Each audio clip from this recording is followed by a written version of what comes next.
All right. Well, thank you everyone for joining us. I want to be respectful of everyone's time. I know a few people are still hopping on, but we will go ahead and get started. We sincerely appreciate you joining us for our first webinar in our newly launched Elevate and Educate Partner Training Series. Again, this is our first, so please forgive us if there are any technical difficulties or glitches. We are learning too. For those on this webinar that I have not yet had the pleasure of meeting, my name is Jamie Christensen, and I'm a program manager with the Tulsa Regional STEM Alliance. Just so you're aware, we're recording today's session and we'll be sharing it out on our website later, and we'll share a link with you guys as well. For those who don't know, it is Teacher Appreciation Week, and I noticed that we have many educators on this call. We would be remiss if we did not recognize you. Just wanted to say that we are always grateful for the work that you do, but in this particular moment in time, we're even more appreciative for your work and then the care you give your students. It's now my distinct honor to introduce our guest speaker today. Stan Khrapak received a Master of Education degree from the University of Oklahoma. With over 8 years of higher education administration experience in the online sector, he specializes in system operations, data analytics, and policy supervision. I'll kick it over to Stan. Wonderful. Thank you so much for that introduction, and welcome all to today's webinar titled Transition to Teaching and Learning in the Online Sector. Again, I am Stan Khrapak, and let's just go ahead and dive right into the content. So a quick overview of what we will be covering in today's webinar. First of all, we're going to take a look at a top-down view of systems and security. So we will take a look at some technical components first, some technical considerations. After that, we'll dive into some of the best practices teachers and educational stakeholders have when transitioning to an online teaching and learning model.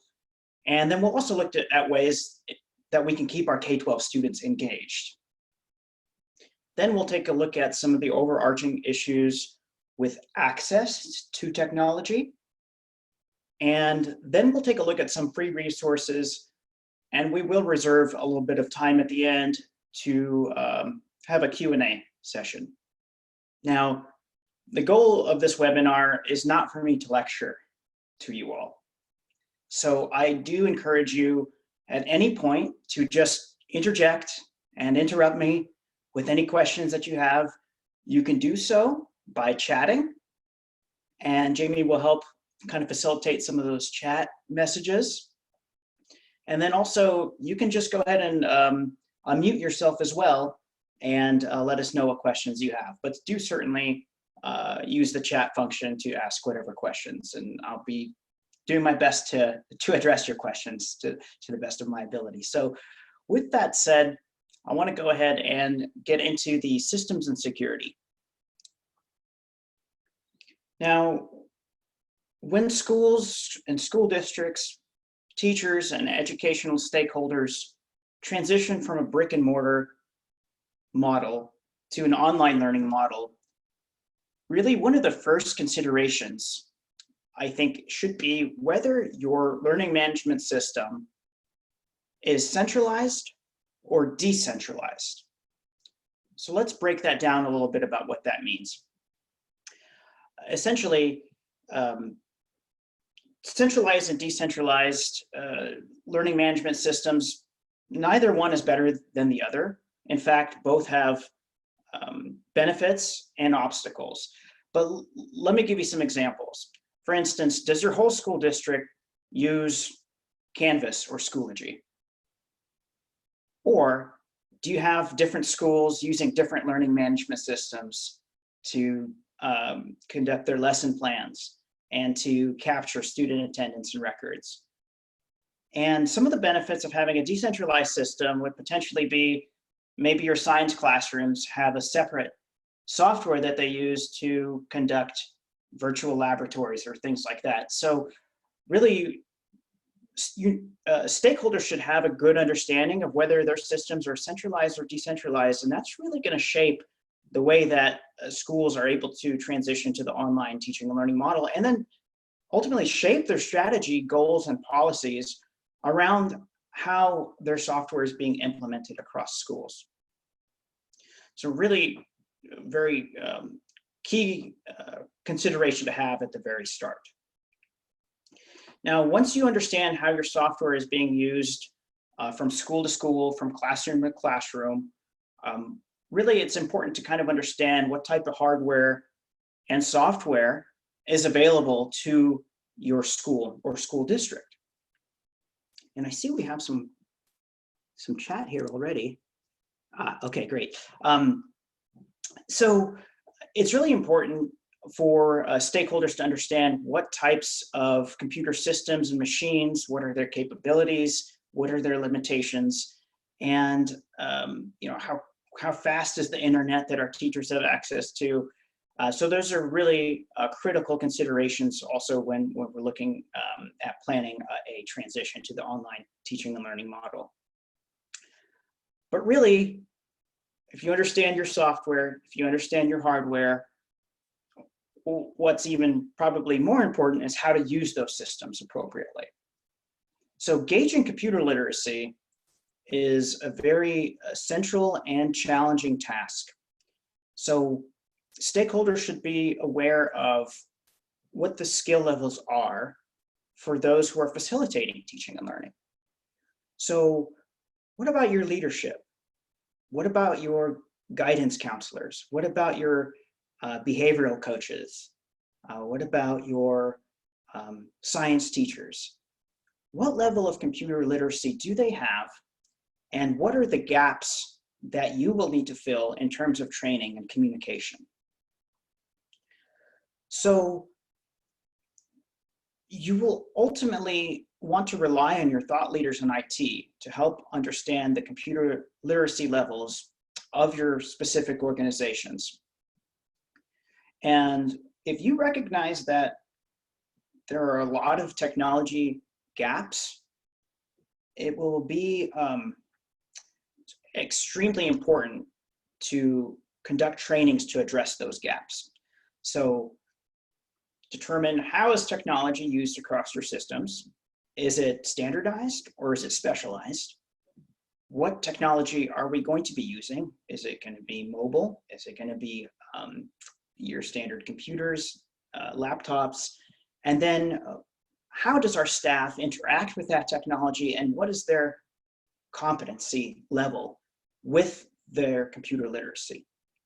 So those are just some overarching systems considerations when the implementation of the transition takes place.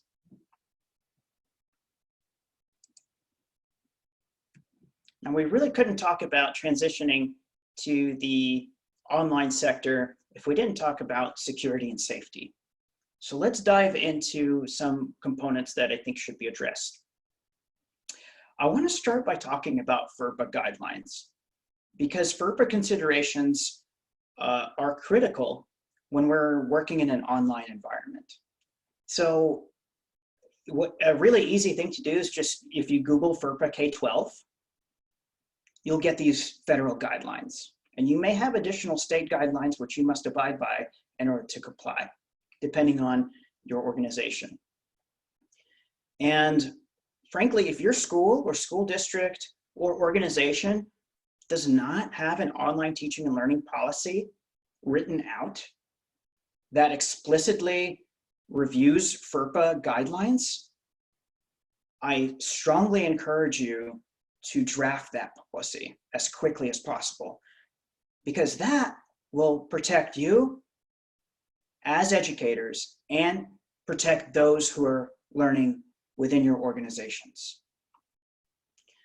There are also quite a lot of templates for these types of policies online, and you can essentially visit the studentprivacy.ed.gov to look at some of those guidelines to help you draft those policies. Now, it's one thing to draft the FERPA policy and to have it on file, but what is absolutely critical is to train your staff on what these guidelines mean.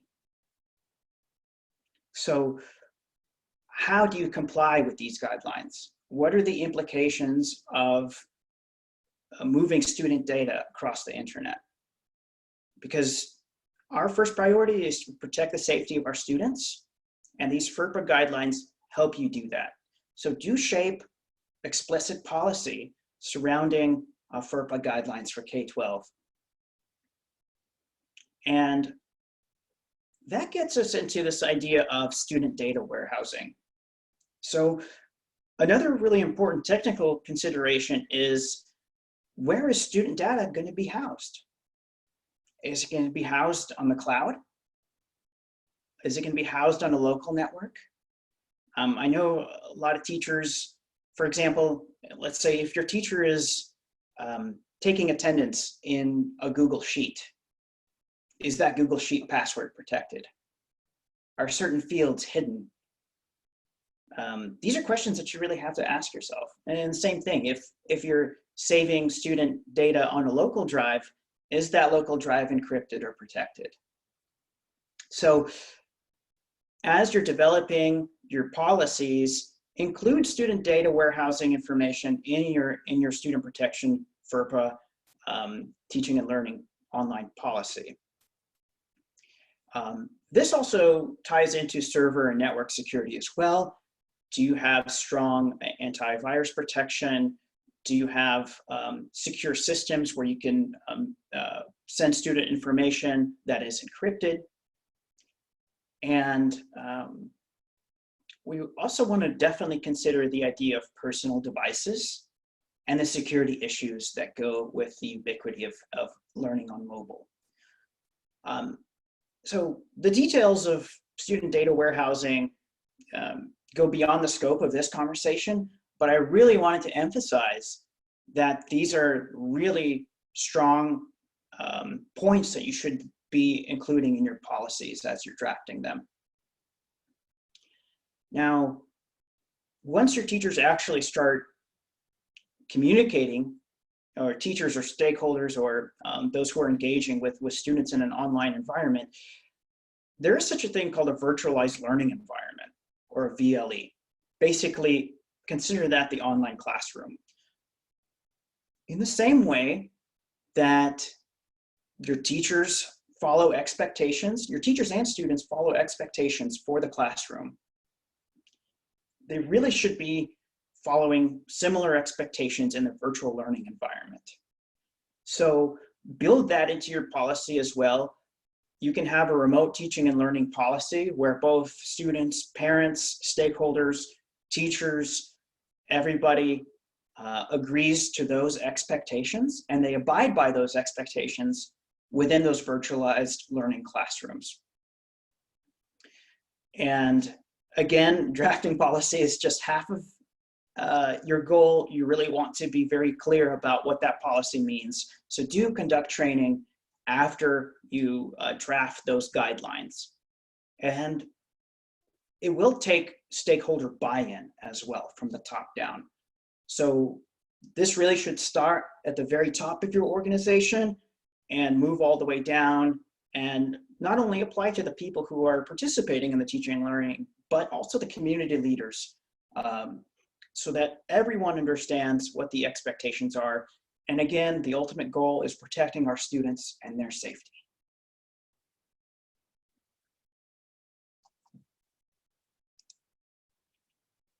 A couple of other items I wanted to talk about.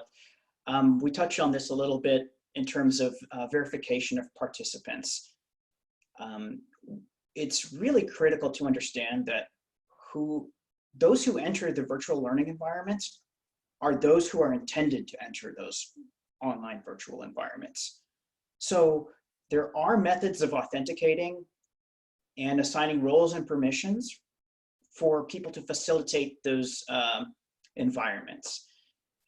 Easy ways to do that is password protection, or being able to log in with a certain credential, just so you can make sure that nobody's getting into those rooms that shouldn't be there.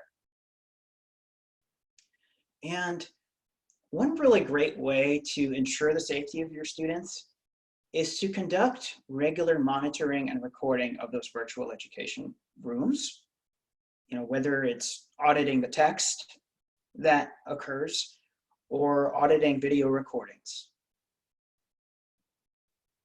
Now, if your teachers are holding sessions with students and those sessions are not being recorded, highly recommend that they are recorded. But in just the same way, like a principal will come in and monitor a classroom to audit, how a teacher is performing.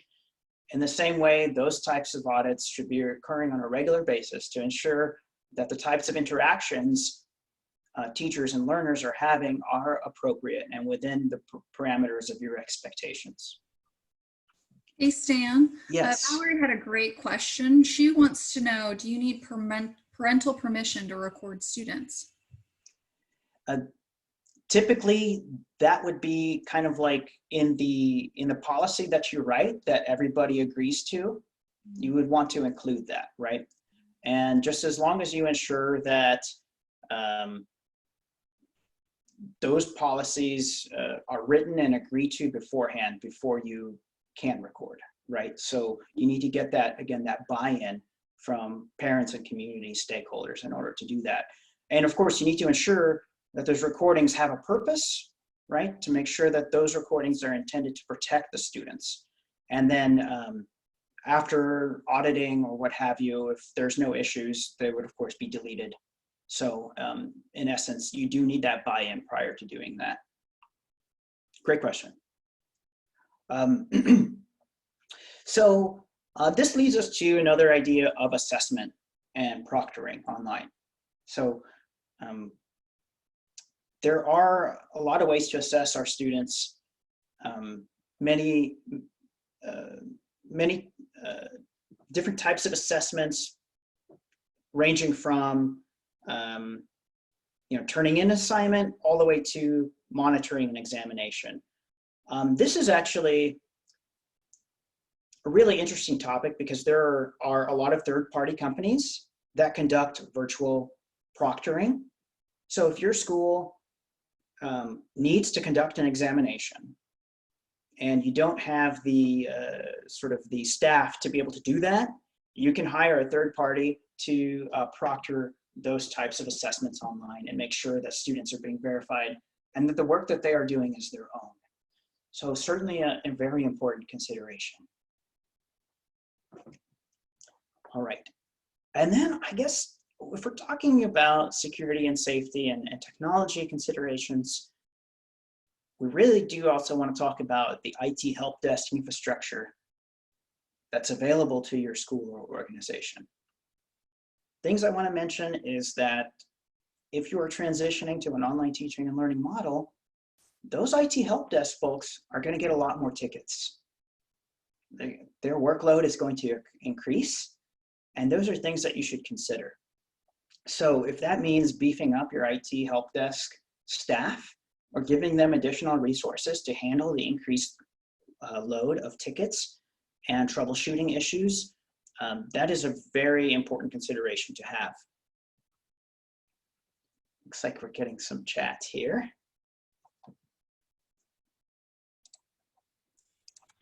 It looks like a number of folks are concerned about cheating amongst students. Yeah, let's dive into that a little bit. And what are some of the concerns that you have? And feel free to let us know here. Deborah or Kim, do you guys want to jump on and talk more about that? I've got kids that are, of course, this is all brand new to them and me as well, doing this, long term, but they are so blatantly cheating by just copying and pasting stuff that half the time they don't realize they've copied something that rats them out to me. And it's just, it's all through. I mean, I don't know what I'll do about that. Really great point. So one of the things that is going to be critical is to cover what plagiarism is on a regular basis and to review what are the penalties for plagiarism. There are tools and technologies and third-party vendors who provide essentially it can scan text and determine whether that bit of text is plagiarized or not. So if you have a suspicion that your students are plagiarizing work, there are technological solutions, but also as you're drafting your policies about the online teaching and learning environment and about essentially the way that students conduct their work, do write in this explicit penalties for plagiarism and go over that with your teachers and your students. So yes, plagiarism is a big issue, both in K-12 as well as higher education. So if you don't have online learning plagiarism policy written out, I would highly recommend being very clear with your students that that is a serious issue, and students can get very real consequences for doing that. Well, even on quizzes and tests, when they're in school and they're taking their tests online and they're sitting in class, we can put them on a lockdown browser, but that's not going to be much help to you when they're sitting at home and they could have another device right there in the other hand looking up all the answers. It is challenging. At the university where I work, students basically have a 3-strike policy. They get a warning, they get a final warning, and if they plagiarize a third time, they're essentially can face expulsion from the university. So the consequences are pretty serious. It is a challenge, right? There's not going to be a one solution, but I think addressing the seriousness of the issue, not only with the students, but with their parents, is really necessary.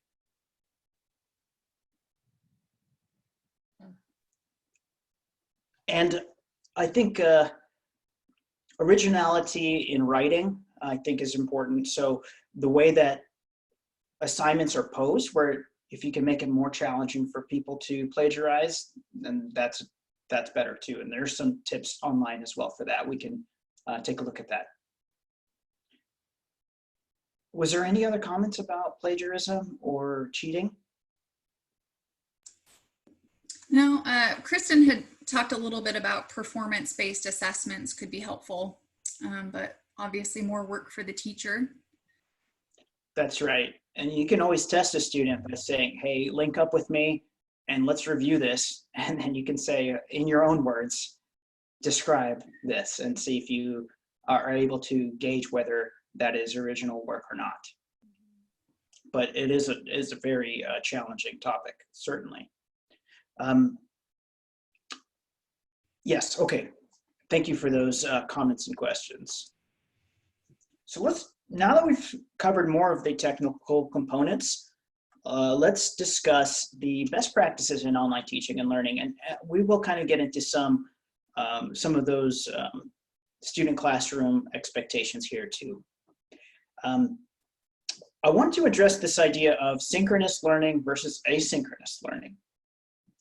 And basically what that boils down to is, I'll give you some examples. Synchronous learning is where a teacher says, today at 11 a.m., everyone needs to log in, and then we'll go through this lesson plan together, or I will provide you the lesson plan. So essentially means that people have to be logged in at a certain time doing something, and versus asynchronous learning, where a student is assigned a project and they have a deadline that they need to meet. The facilitator monitors their progress, answers questions, and then basically makes sure that people are turning in their assignments on time. Now, one is not better than the other. There's a lot of different schools of thought on this for online teaching and learning. The university where I work, our courses are all asynchronous, and that seems to work really well for flexibility. But for K-12, you may need more synchronous learning methods to keep students engaged. This is all kind of related to your pedagogical philosophy and the types of goals that you have at your specific institution. But those are considerations. And of course, there are hybridized models between these two as well. So depending on what your actual learning goals are related to your subject matter, you'll have to decide whether you want to do synchronous, asynchronous, or a hybridized version. Now, something really important I want to touch on is that really before you can engage with K-12 students, attendance is going to be critical, right? So how do you actually get butts in seats before you can address your lesson plans, right? So one of great best practice is ramping up the complexity of your assignments. And what I mean by that is when you first start this transition, make your assignments really easy. Make it to where you basically get students in the groove of attending your courses and get them in the sort of in the pattern of logging in and doing their work. Now, once they actually set up a rhythm and are comfortable with jumping on, doing their work, setting aside time to study, then you ramp up the complexity of those lesson plans. Because if you start out with really, really complex subject matter before they have an online learning rhythm, that's going to basically detract them from coming back, especially if grades are frozen or something like that. So start off easy, incrementally increase the complexity, but what's even more important is attendance first, then complexity of lesson plans. Now, a really fantastic way to get original ideas and original creativity is through the use of discussion boards. Basically, you can pose questions, and much like a Facebook or a chat room or something like that, students can reference their research, reference what their subject matter is, and then voice their opinions with relation to the faculty's questions. Now, and certainly when we talk about plagiarism, you know, it's important to cover how you expect students to write these assignments or discussion boards, and whether you're going to be using APA format or a different type of citation format. So for a lot of younger folks, it will be hard for them to learn APA, but certainly in high school or even later middle school, they can learn APA citation in order to participate in discussion boards. And you'll see that students really are able to be very creative and interact with their classmates and the facilitators of the courses through the discussion boards. And if we're talking about STEM education, it's important to delineate reading and writing assignments from examinations. So certain types of assignments will work for different types of subject matter. So you really want to consider, you know, for this type of assignment, would an exam really be beneficial? Or should we do some research and writing about the subject matter? So do consider the differences there. You know, also to talk about faculty responsiveness. You should set up a service learning agreement with your faculty that when students have a question, it should be answered within 24 business hours. This is sort of the golden standard, because we want to make sure if students have questions or they're having issues with their subject matter, that faculty is responsive. So do consider writing that into your policy, the expectations for responsiveness for your facilitators. And also, I want to just touch briefly on individual work versus group work. I think depending on the age of your students, will kind of determine whether individual work or group work will be beneficial. You'll probably find that for the online learning sector, individual work is more effective. And the reason why I say that is because it is quite challenging to organize a group in an asynchronous environment. And group work is easier to facilitate in a synchronous environment, right? So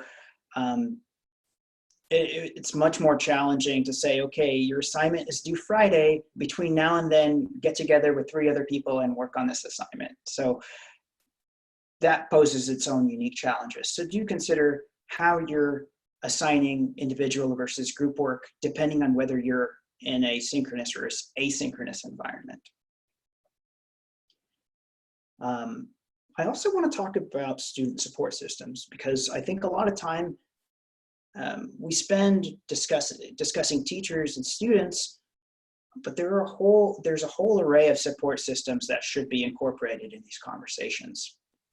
What I mean by that is when you transition to an online teaching and learning environment, the student-teacher interaction is just as important as access to a digital library. It's just as important as your tutors and counselors. It's just as important as your career and college center. It's just as important as your disability services and those who facilitate IEPs. What I'm getting at is, just because a student is going online does not mean that they should be deprived of student support structures. Those are absolutely integral to student success. And when you're having conversations about policy, factor in all of these support folks, factor in the paras, factor in all of the people who typically come into your building. Because if anybody gets left out, students will ultimately feel those repercussions. So create that expansive, interconnected student support structure for online folks. And let's see, do we have a chat here? Let's see, portfolio of work or project. I didn't get it all in, sorry. Okay, go ahead. All right, I know you're coming from a different background because you're college. Pretty much everything you've got listed under student support systems is the responsibility of the classroom teacher in K-12. Mhm. Okay? There are no extra, we do have counselors, but we're the front line for all of this. Mhm. Okay. So one of the things I'd really like you to address it specifically is how we, K-12, can meet IEPs in this online work. Right, so there are K-12 ADA standards online that you could look at, and they provide some guidelines for implementing those IEPs. And in the same way that you would have a meeting where you join the parents, the students, and the teachers together to discuss the IEP goals and assess how students are doing to meet those tailored goals, you can essentially use virtual meeting rooms to do the same thing. Now, that's a really good point, because, like, for example, if you assign students to watch a video and like do some sort of assignment about that video, you want to make sure that if they have some sort of disability, that you do your best to accommodate that by making sure there's subtitles, or making sure if they're visually impaired, there's some material that can be tailored for that student. This can range, I'm sure, from mild to severe, and there's really not one sweeping answer, and ultimately it's on a case-by-case basis. But when you are developing your lesson plans, if there's an IEP student, you can essentially just try your best to find material that they can work with. Now, that obviously puts on a tremendous load of responsibility on you, and I know that that is extremely challenging.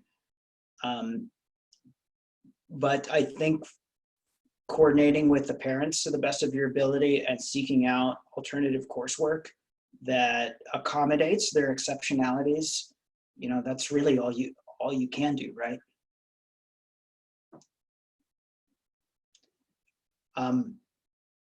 So let's see, did you want to touch on that a little bit more? I feel like, do you have any other comments there? Well, this little experiment that we're doing in online education right now, I mean, they have, we've told parents that we're still following IEPs, but many of their IEPs are so specialized that there's no way you can do them in an online format. So for the most part, if a parent wanted to get us, they sure could, because we're not following their IEPs to the letter of the law like we would be in class. And I realized, and nobody's said too much about it. I've had one parent that I thought was going to. I want to know, we may be doing this in the fall. We may start out this way. So I need to know what I can do that's more than like next to nothing in this arena. Thank you. Yeah, absolutely. I think ultimately this, especially if we're talking about a school, really, I think that the superintendent should have a top-down plan that addresses some of these issues. And I'm wondering if the teachers' unions can press the administration to essentially come up with a plan that would help you and your students. Because if they're really not talking about it, if they're not giving you additional guidelines, it's, I think, important to press them to come up with an overarching policy that either says, here's our plan, that both says, here's our plan of how we want to address this. And, basically, we're going to be working it out, right? So it really has to start from the top down. You shouldn't have to be expected to come up with a whole plan. But I would start at the top and see if you can have a kind of centralized approach to that, a concerted effort for that. Really, a really good subject matter to cover. All right, so I also do want to touch on, we're talking about STEM education, a lot of hands-on work, a lot of project-based learning, a lot of experiential learning. Obviously, kids can't get their hands on lab equipment. Well, there are a variety of simulations that simulate the lab environment. So if you're a science teacher, if you're an engineering teacher, there are some really fantastic, and there's a lot of free simulation software out there that you could take advantage of to help students conduct different types of experiments, whether it's biology or physics or some sort of hard science.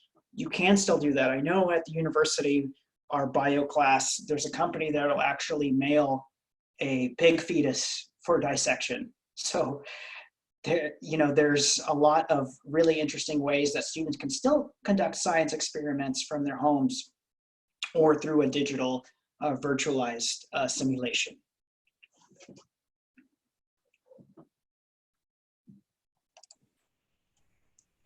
Okay, so let's talk a little bit about K-12 engagement. One of the items that I will say is to kind of keep students active and engaged is the gamification of curriculum. And what I mean by that is making your lesson plans fun and engaging.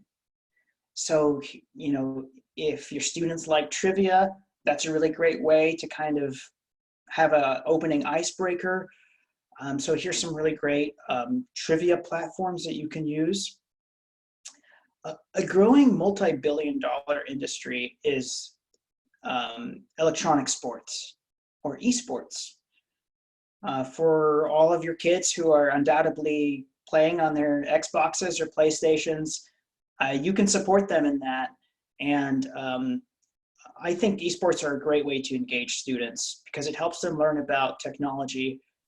They can still be competitive. So if they can't actually be on the field running around, you can leverage esports. Now, this is a bit outside of the scope of this conversation, but if you had questions about esports and how to implement that, we can link up offline.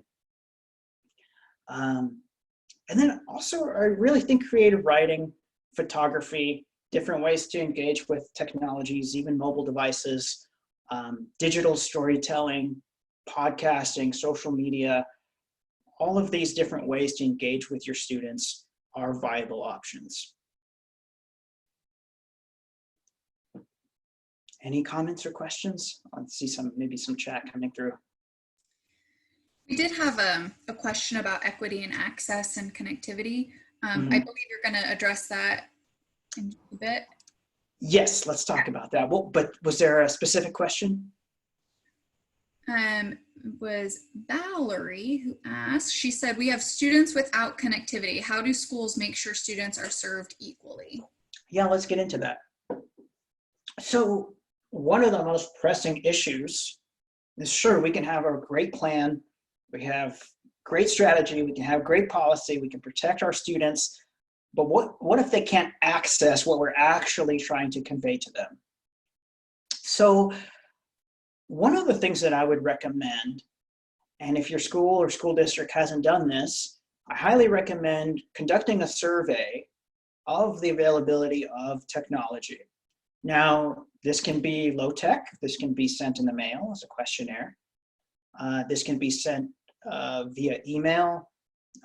There's a lot of different ways to conduct the survey, low tech or high tech.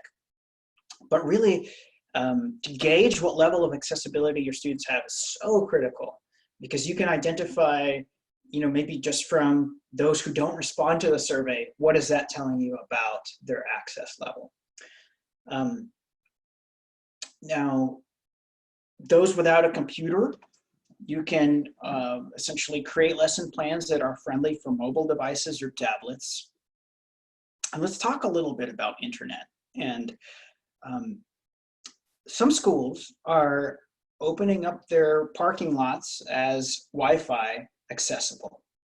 This is one solution that you can consider if students have a way to get to the school parking lot and to respect social distancing. They can still access the Wi-Fi. I know a lot of public libraries are also doing this as well. So link up with your local community library and to see if their parking lots are accessible for Wi-Fi. Also, a lot of corporations are doing this. Coffee shops, different large organizations are addressing these access issues and opening up their Wi-Fi. So those are some solutions. Now, I believe some internet providers are also doing temporary grants where they will open up some basic internet access for people. So check, I guess, like you can check with Cox or any of the local service providers to see if they're willing to open up some of those options for you. And that also goes into machine loan programs. Does your school have machines that could loan out? Are there local businesses you can partner with to get machines out to those who need them? And finally, I want to talk about non-technological curriculum. Now, it may seem counterintuitive, but for those who have access issues, they can receive a curriculum which they could essentially do without the computer. So sometimes access issues are addressed by a non-technological solution. There's an array of different options how to do this. Again, you can mail curriculum to students who don't have internet access.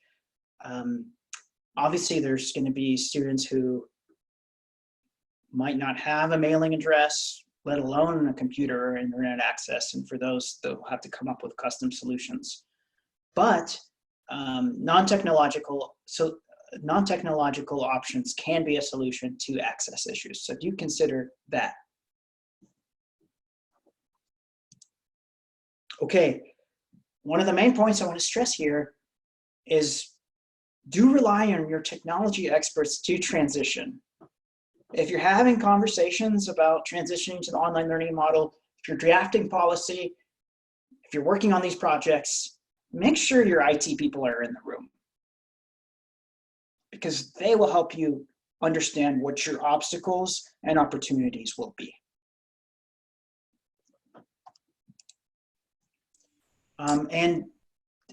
Jamie, this will be shared, so I've included some really great online resources for lesson plans and ways to engage with your students here. So feel free to access those once you get this package sent to you. All right, and with that, I will open the floor for questions. Yeah, if you guys want to drop any questions in the chat box, that would be great, or we can take turns unmuting ourselves and asking. In the meantime, Emily did bring up a really great point. We do have a number of formal educators on this webinar, but we have a number of informal as well. So folks like the Tulsa Symphony who provide enriching programming for students. So she's wondering, since they're not necessarily able to send out feedback surveys or tech surveys to parents and families, are there any basic assumptions that they can start with about connectivity?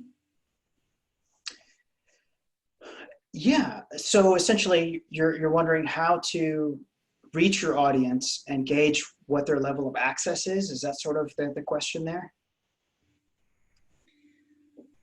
Emily, feel free to jump in and clarify.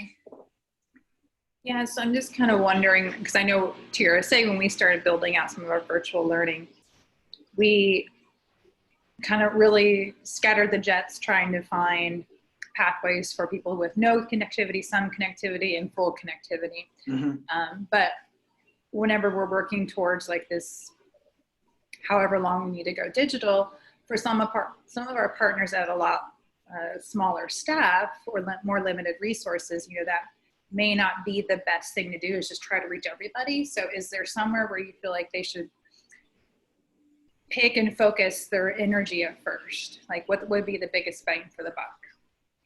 I think social media is a great place to start, and it's largely accessible to a lot of different audiences. And the great part about that is it's typically free.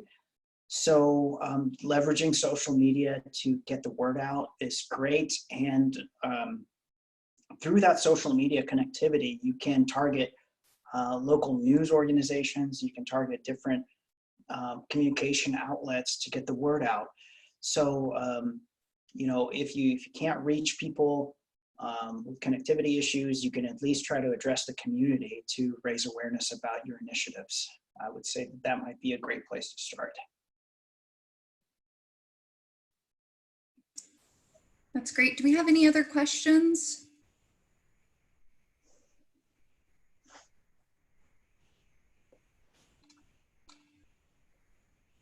All right.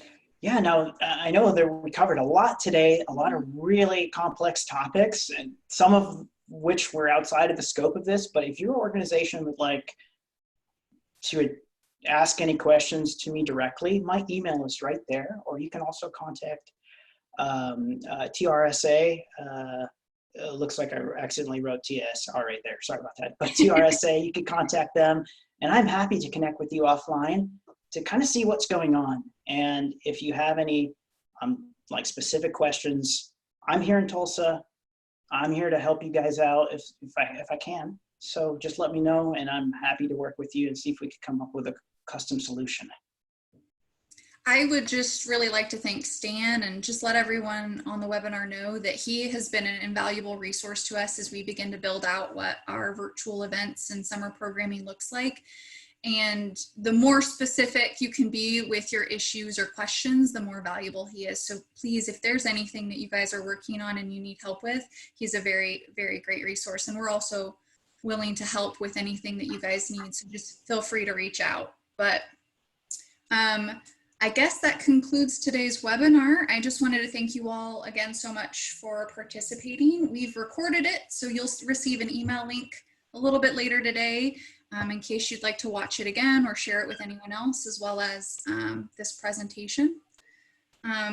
We'd love your feedback on today's webinar and any topics for future webinars or things that you guys would love to hear about. So check your email. You should have a quick survey link in there. So please take that and provide your feedback on today's webinar. And then just as a reminder, we have another webinar coming up, same time, same place next week. Josh Walton is a data analyst with TRSA, and so he'll be discussing some lagging indicators of successful STEM programming. So. All right. Thank you so much. Really nice connecting with you. Take care. Thank you all. Thanks, Stan. My pleasure.